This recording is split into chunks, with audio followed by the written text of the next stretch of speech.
Hi guys! Welcome back again to my channel. So for today's video nga ay pag-uusapan natin ang Maya Personal Loan. So nakagawa na ako dito ng video last time na na-overdue ako tapos kung paano din makapag-apply dito sa Maya Personal Loan. So pwede nyo i-check yan. Pero ngayon nga, ang video na to ay requested ni @Haydensing.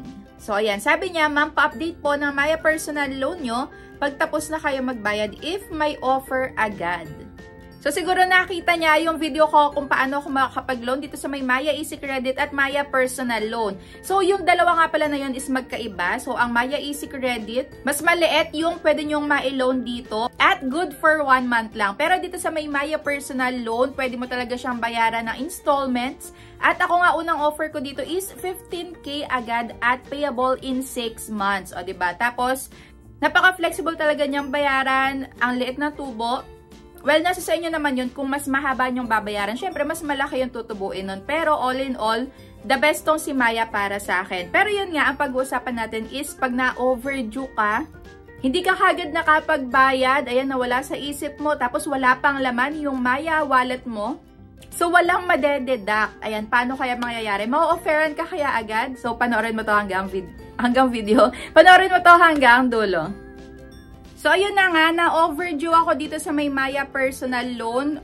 Pero dito talaga, sana magkaroon ako ng offer dahil pwede nga tumaas ng up to 250K yung mailo-loan dito. So, hindi pa naman ako naharas dito kahit na na-overdue ako.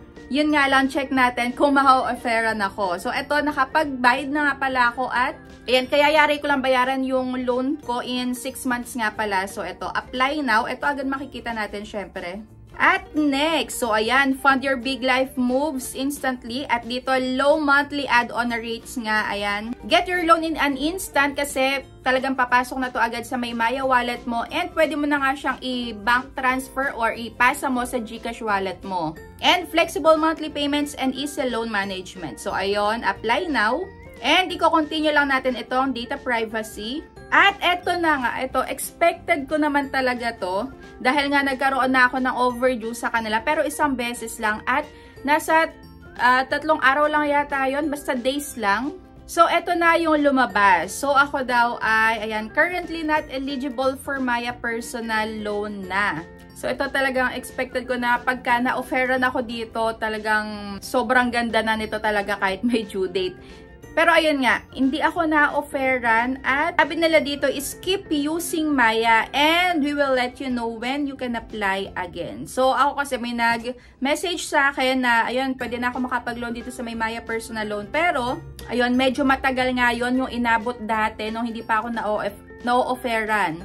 Dahil yung unang nga na-offer sa akin is Maya Easy Credit na sobrang ganda din.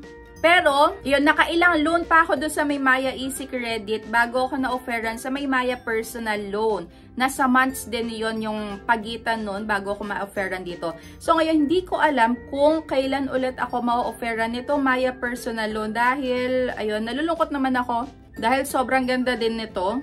At nagbasa-basa nga din ako online kung ano yung experience nila at may nakita nga ako. So, ayun, sabi nila, wag ka daw magsusuper advance ng pagbabayad dito sa may Maya Personal Loan. So, pwede ka daw mag-advance pero nasa 1 week before your due date lang. Ayan, 4 days, 5 days bago yung due date mo.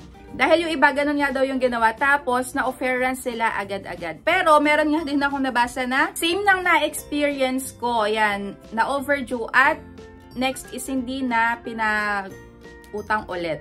So, ito namang isa kong nabasa.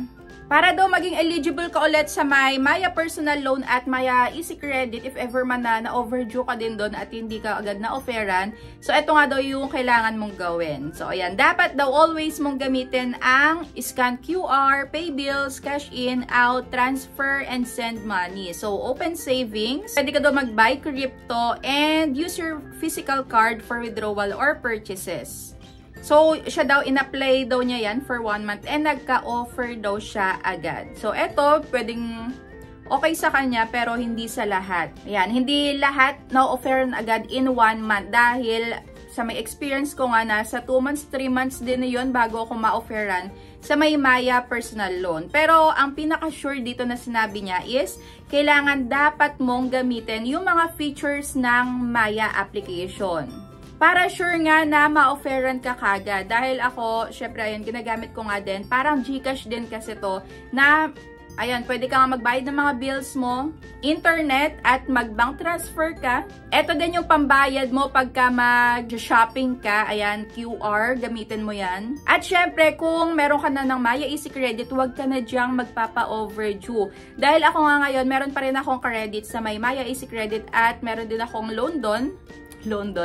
May loan pa ako doon at hindi naman siya naapektuhan doon sa aking Maya personal loan dahil nakapag-loan naman ako ulit dito sa may Maya Easy Credit kahit na na-overdue nga ako dito sa may Maya personal loan.